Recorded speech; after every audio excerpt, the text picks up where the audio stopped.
Salut, bienvenue à tous, bienvenue à votre Quoi de Neuf quotidien avec des sujets qui sont abordés, relevant de thèmes de société également, des sujets culturels. Et aujourd'hui, nous allons parler justement de thèmes de société avec, sur le plateau, des représentants de l'Union des femmes. D'un côté, j'ai Madame Michèle Latouche. Bonsoir, Madame. Bonjour, monsieur. Bonjour, monsieur. Et de l'autre côté, j'ai Madame Hardy des Sources, c'est là, et Marie-Joseph. Bonjour, Madame. Bonjour, oui, merci de nous recevoir. Alors, qui est du bureau de l'Union des femmes, que je salue au passage, on va parler d'hypersexualisation des femmes. L'évocation même du sujet sur lequel vous allez parler, c'est une mise au point, un constat, comment vous qualifiez ça?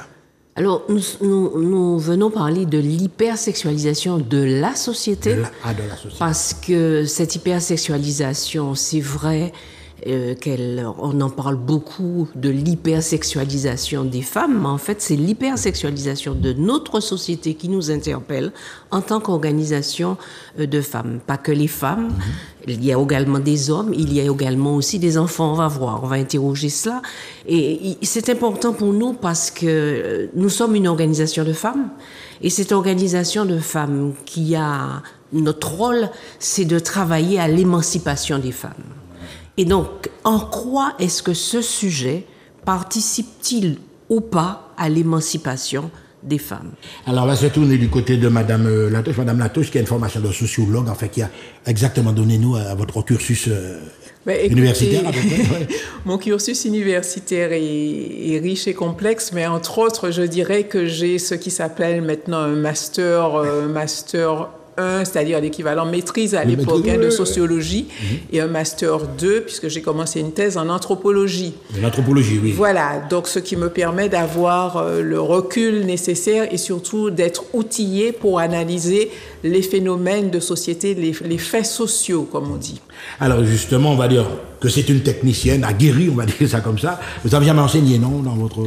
Je n'ai pas enseigné. J'ai fait des recherches, je n'ai pas enseigné parce que j'ai également, un troisième cycle en économie, ce qui fait que j'ai fait autre chose. J'ai fait autre chose, j'ai travaillé dans le secteur, dans la fonction publique, dans la fonction publique territoriale, ce qui fait que j'ai délaissé vous avez fait du terrain. Champ premier. J'ai fait du terrain, mais sous une autre forme et pour d'autres objectifs. On va rester avec vous toujours. Alors, Madame Hardy des Sources, elle évoquait justement cette prise en main de l'hypersexualisation de la société, hommes et femmes.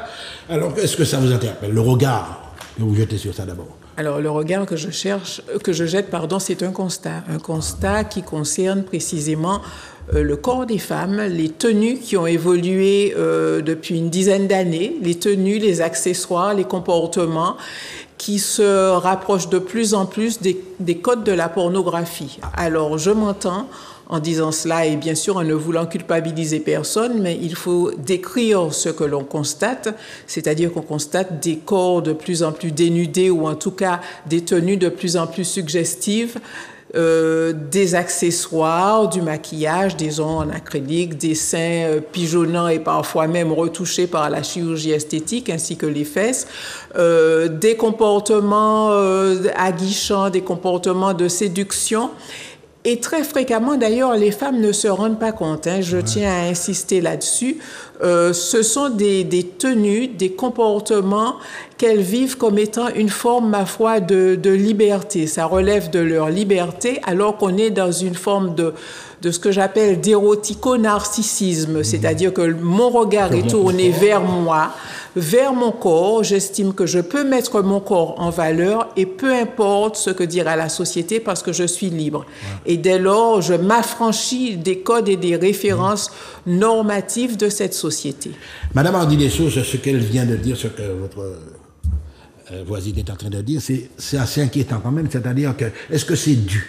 C'est pas à une nouvelle société, à un nouveau format de société, à des réseaux sociaux, à des images qui circulent. À quoi attribuez-vous tout ça? Ce désir de vouloir monter à tout prix son corps, être valorisé par ça, quoi. Eh bien, mais ce désir, il est construit. C'est ce qu'il faut que nous essayions de comprendre. Et quand Michel disait qu'il ne faut pas juger, et qu'il faut pas, il ne s'agit pas pour nous de juger sans comprendre. Il faut d'abord comprendre pour pouvoir agir. Et comprendre sans jugement et sans morale. Parce que justement, c'est quoi l'hypersexualisation et qu'est-ce qui fait précisément qu'on a l'impression qu'on est libre de faire ce que l'on veut de son corps. Et désormais, tout est possible. Tout est possible alors que dans la vraie vie, rien n'est possible. Parce que dans la vraie vie, c'est quoi? C'est toutes les difficultés que nous rencontrons, nous, en tant que femmes, puisqu'il s'agit de parler des femmes. Et j'insiste bien en disant, il n'y a pas que les femmes. Nous, justement, précisément, eh bien, dans la réalité, la société, nous avons toutes les difficultés à régler les problèmes du quotidien, les problèmes de vie chère, les problèmes de transport, les problèmes de prise en charge de la santé, les problèmes d'accès à un rendez-vous médical rapidement, etc., etc. Les problèmes du chlordécone, tiens, parlons-en. Donc, autant de choses qui ne sont pas possibles dans la vie, dans la vraie vie. Et puis, brusquement, avec ce phénomène de l'hypersexualisation, on nous laisse entendre qu'on serait libre de faire ce qu'on veut parce que notre corps nous appartient. Mais c'est ça qu'il s'agit précisément d'interroger. Cette hypersexualisation qui travaille sur la monstration du corps, parce que c'est ça, sur la monstration, qui favorise plus l'apparence que l'être, qui je suis vraiment. Quand j'affiche ce qui est du ressort du privé, que ben c'est ça, c'est ce phénomène, en fait, ce phénomène, j'ai envie de dire, nous sommes victimes de ce phénomène. Madame Hardy, on va retourner maintenant du côté de Madame Latouche. Alors évidemment, vous avez une société où on vous montre des stars, des showbiz qui sont, etc. Vous avez des images de clips, etc.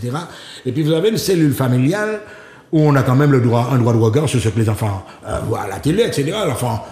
Mais là, on a une cellule familiale où c'est des individualités. La fille est enfermée dans sa chambre, en haut, en train de regarder. Est-ce que là aussi, il y a matière à réflexion?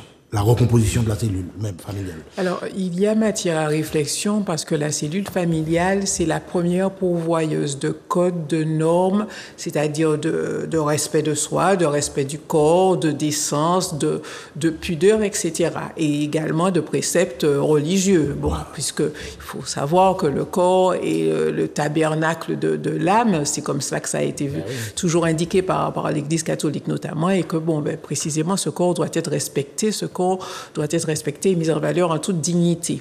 Or, la cellule familiale est maintenant, je dirais, en concurrence ou concurrencée plus exactement par les réseaux sociaux qui jouent ce rôle d'intermédiation entre l'individu et la société.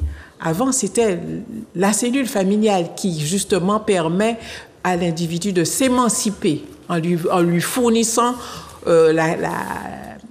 l'éducation nécessaire justement à son émancipation dans la société. Maintenant, une bonne partie de cette éducation est faite par les réseaux sociaux, tout simplement parce que, comme vous le dites, on retrouve des jeunes qui s'enferment dans leur chambre ou qui discutent simplement entre eux et qui suivent les modes. Alors, je vais venir à un exemple très simple, c'est que vous avez des jeunes qui sont pas spécialement intéressés par des vêtements plus courts, par des vêtements plus aguichants, etc. Sauf que sur les réseaux sociaux, ce sont les modèles de Beyoncé, ce sont les modèles des stars qui sont valorisés, de Rihanna, etc. Et donc, on a envie de ressembler. Et la norme, maintenant, c'est ça. La norme, ce n'est plus habille-toi, on va acheter des vêtements ensemble et tu t'habilles comme ça. Non, la norme, c'est que je veux être ainsi parce que mes copines sont ainsi, parce que sur les réseaux, Beyoncé et Rihanna sont ainsi, et que finalement, c'est vendeur. Mais derrière ça, ce que je voudrais aussi ajouter, parce qu'il y a une offre et il y a une demande, donc il y a un marché qui offre justement tout ce qu'il faut en termes de tenue, de maquillage, etc. Quand vous passez à la rue François Arago ou dans les autres rues de Fort-de-France, qu'est-ce que vous voyez maintenant? Des strings, etc. Des vêtements, des vêtements et des sous-vêtements extrêmement sexy qu'avant on vous montrait en disant, en supposant que c'était pour votre petite amie, pour votre mari, etc. Non, maintenant vous pouvez porter cela, open bar. Et cela nous impacte d'autant plus, et là j'insiste parce que notre spécificité, je dirais, en la matière est particulière, que nous sommes dans une société où la femme a été et son corps ont été pendant longtemps dénigrés, dévalorisés. Dans une société post-esclavagiste, nous portons encore avec nous des stigmates via l'épigénétique. Ça a été notamment démontré par le professeur Charles Nicolas. Nous portons cette mémoire traumatique transgénérationnelle qui fait que la femme ayant été instrumentalisée, ayant vu son corps instrumentalisé en tant déjà qu'individu de production, lors de l'esclavage, j'entends production, reproduction de cheptel humain, ensuite violée, ensuite maltraitée. Donc cette femme a été niée dans sa composante individuelle et dans sa composante de femme particulièrement.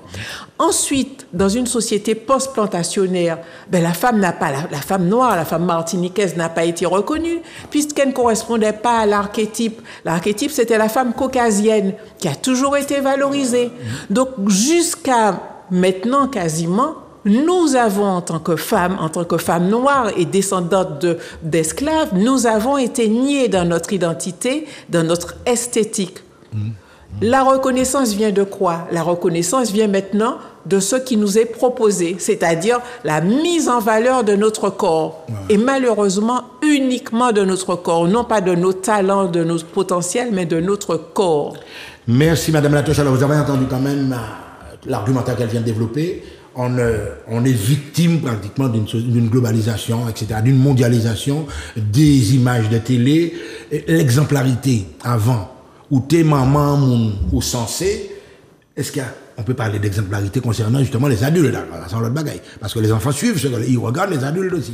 Eh bien, mais ce que nous disions au début, c'est un fait de société qui concerne qui les enfants, qui les adultes. Parce que précisément, les enfants apprennent par l'exemple. Et les adultes aussi ne sont pas hors de cette société. Ils sont dans cette société qui formate le regard, qui fait penser que c'est possible. Alors, on est dans une, dans une injonction il faut qu'on reste jeune, il faut rester jeune. C'est possible. Oui, c'est possible. Donc, on va faire tout ce qu'il faut pour rester jeune. Les adultes feront cela. Et puis, on va aussi, c'est la société du divertissement. Et pourquoi pas? Donc, nous sommes, nous aussi, adultes, victimes de ce système-là. C'est pour ça que... C'est un système de consommation, il y a l'argent. Il y a aussi un système... C'est un système de consommation, de finance aussi. On a parlé de marché de production.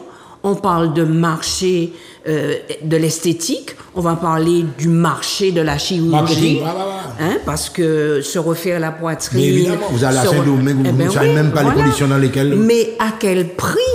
Et donc, puisque c'est le modèle, le modèle, il faut qu'il soit accessible à tout le monde. Et c'est là l'enjeu.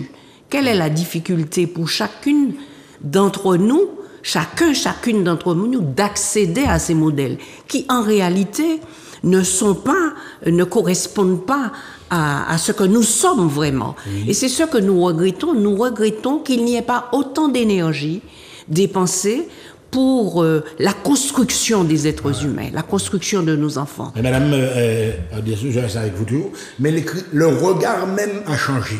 Après, quand vous regardez les réseaux, ce qui intéresse les gens, c'est une grosse poitrine, un gros derrière, etc. Donc, mais lui, le masculin qui regarde ça, petit à petit, l'image se fixe en lui. Là, c'est comme si c'est pas moi. Oui. Il est manipulé, quoi. Mais le système qui produit tout ça est un système qui réfléchit, hein, et qui sait à quoi il veut.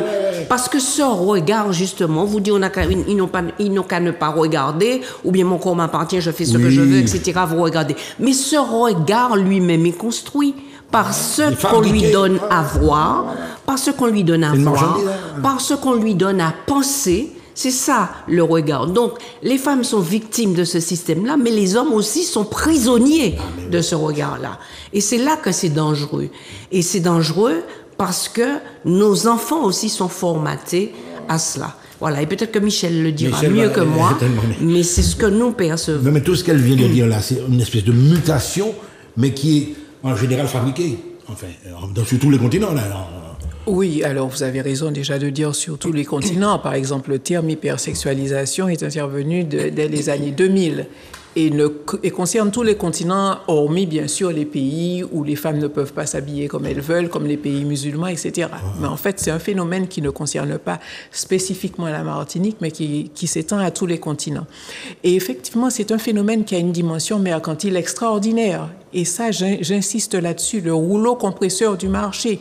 On n'y échappe pas. Et qu'il s'agisse, là je reviens encore des tenues et des accessoires, mais qu'il s'agisse aussi des manifestations. Quand je prends par exemple des manifestations, je n'ai rien contre de façon abstraite, mais quand vous avez la Mercury, la Baca Festival, etc., de quoi s'agit-il en fait? Il s'agit de plaisir sous toutes ses formes, et notamment de plaisir du corps, de plaisir, de désir, voilà, une espèce d'hédonisme en fait. Mais cet hédonisme à tout craint ne concerne pas simplement un moment, cet hédonisme s'imprègne dans l'esprit des gens. C'est-à-dire que, nous dans la fête tout longue. Voilà, attention, madame. Mais justement, il y a tout ça, mais il y a un corollaire, ça induit à l'alcool, évidemment, il y a un paradis artificiel, comme dirait Baudelaire, etc.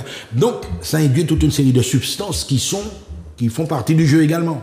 Alors, tout à fait. Alors, ça induit des substances, mais ça induit surtout des comportements. Et moi, je voudrais vraiment revenir là-dessus. Ça induit des comportements, c'est-à-dire privilégier déjà le corps et sa monstration, c'est-à-dire le paraître, d'une part, et par conséquent dévaloriser ce qui est de l'ordre du plus essentiel, c'est-à-dire la formation de l'individu, et notamment, et là pour les femmes, les jeunes femmes et les enfants, l'investissement intellectuel, parce qu'il faut le dire, on ne peut pas tout faire. Quand on est centré sur son corps, ma foi, on se dit que c'est ce qui marche, c'est ce qui est porteur, et on ne va pas faire des efforts pour s'investir dans d'autres champs.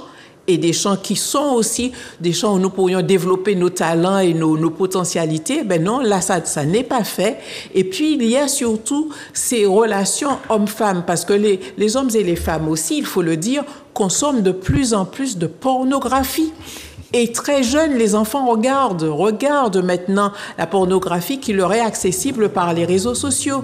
Ce qui fait que ces modèles-là sont intégrés petit à petit, et dans les rapports entre les sexes, nous avons effectivement non seulement ces attentes, mais ces reproductions de cette violence pornographique, parce qu'il faut le dire, ce non-respect justement du corps de la femme, ce non-respect de la femme et des attitudes extrêmement machistes qui sont donc diffusées par cette industrie pornographique, qui font que justement nous avons au fur et à mesure des jeunes qui adoptent ces modèles-là inconsciemment, parce qu'en fait, voilà, ils les voient et pour eux, ce sont les normes de la sexualité qu'ils vont reproduire, inconsciemment même, mais qu'ils vont reproduire.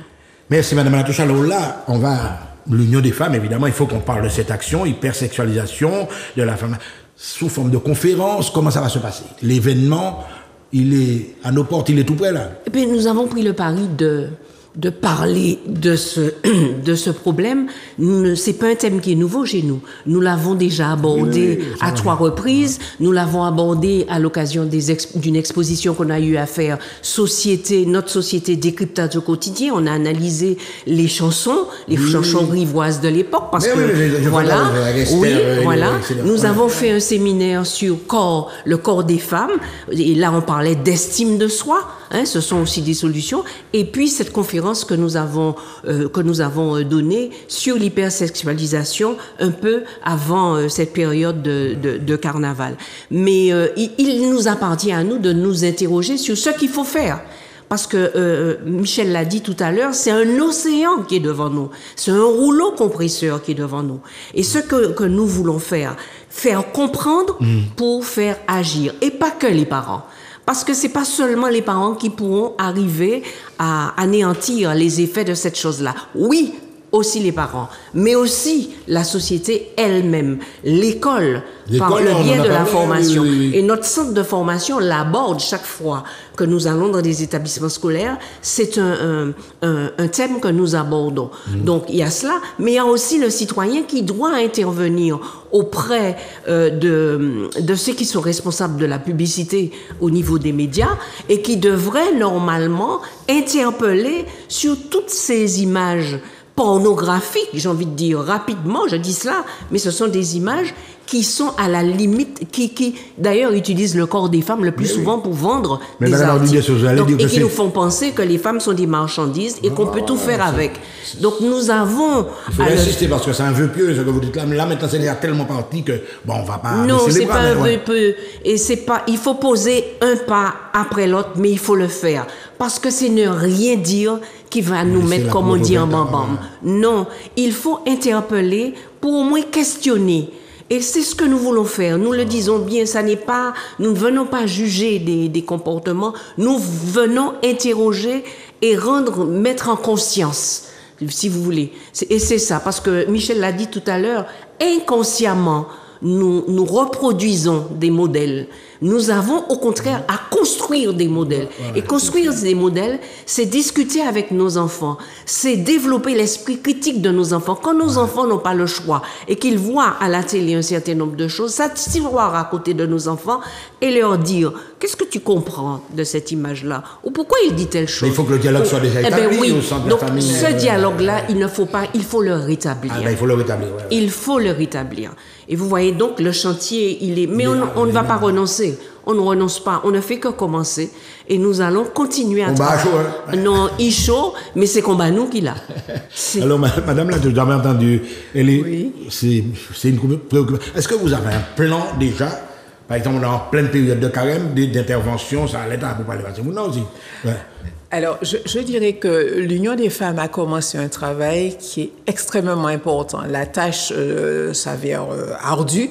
Ceci dit, il n'est pas impossible du tout de travailler non seulement au niveau des associations, mais d'interpeller les pouvoirs publics aussi. Ah ben oui. Et à ce niveau-là, je dois dire qu'il y a une initiative qui a été prise par le rectorat dès la rentrée de septembre, de réunir le personnel de la communauté éducative sur le thème de l'hypersexualisation. C'était vraiment le thème. Et il y a eu une journée d'études qui a été faite en septembre 2023. Oui. Ce qui veut dire que les autorités académiques sont déjà conscientes du problème, d'autant plus que hypersexualisation, alors l'intitulé c'était l'hypersexualisation, de quoi parle-t-on, mais c'était aussi un rapport avec le harcèlement, puisque c'est un gros problème dans les écoles. Vous voyez. Tout ça vient. Donc nous avons la connexion de ces thèmes hypersexualisation, pornographie, harcèlement, tout ça c'est un continuum sur lequel nous devons travailler. Travailler, ça veut dire quoi? Travailler, ça veut dire sensibiliser. Sensibiliser par le biais des médias, sensibiliser par le biais de conférences, participer chaque fois que c'est possible à des tables rondes pour pouvoir poser le problème et de façon à ce que les gens soient de plus en plus conscients. Alors, et sensibiliser, si vous me le permettez, ça veut dire aussi sensibiliser les autorités, parce qu'il y a des initiatives qui sont prises par les autorités, mais rien ne nous empêche de parler, par exemple, à la délégation des droits de la femme de cette affaire-là, de façon à faire remonter nos préoccupations. Il faut une synergie, quoi. Il faut une synergie. Voilà. Rien ne nous empêche aussi d'interpeller les responsables de grands groupes de façon à ce que dans leur publicité... Les forces associatives, les forces vives, tout ça. Oui, mais dans leur publicité... il ne manque pas justement de faire attention. Il y a quelques années, moi, je m'étais émue d'une publicité de Sebastiano où il y avait deux blanches sur un noir et il y avait marqué « Deux blanches valent un noir ». Moi, j'étais entrée dans l'un des magasins, je leur avais dit « Je n'achèterai plus jamais chez vous parce que cette image-là est scandaleuse ». Donc, nous avons véritablement un travail de terrain à faire là-dessus et à tous les niveaux. Vous voyez, il y a toute une série, c'est comme si vous prenez des cercles concentriques. Il y a le noyau qui est le problème et nous allons travailler par cercle concentrique. Et nous n'allons pas travailler seuls, nous allons travailler avec des groupes de travail. Nous avons ce projet aussi de monter des groupes de travail de façon à pouvoir sensibiliser et être de plus en plus forte sur ce sujet. Voilà, l'émission arrive à son terme, vous avez compris qu'il y a urgence. Alors je vais laisser à Mme Hardy Dessau le soin de lancer un appel, parce que vraiment il y a urgence d'après tout ce que vous venez de dire. On a des éléments. Alors, toute adresse publique là. L'appel que nous lançons est le suivant. Nous sommes une organisation de femmes, mais nous sommes ancrés dans la réalité sociale de ce pays. Ouais. Et cette réalité sociale-là, elle nous concerne et nous disons que ce fait-là, c'est un fait de société et que nous avons à le regarder en face et que nous ne sommes pas que des victimes. Nous sommes aussi des personnes qui avons des solutions et nous devons ensemble trouver les solutions pour combattre ce problème-là et pour construire autrement et pour regagner notre dignité en tant que personne. Et pas en tant que personne de marchandise, mais en tant que personne avec une tête pensante, des personnes qui ont une compétence, des personnes qui sont d'autres modèles que nous devons mettre en lumière à nos enfants. Voilà. Mesdames et messieurs, vous avez compris que le problème, il est très, très, très grave. Donc, solidarité avec l'Union des femmes, parce que le travail là, on va faire un travail sérieux, nous, jeunesse, nous, pour tous ceux qui arrivent là. À très bientôt sur ZOC TV.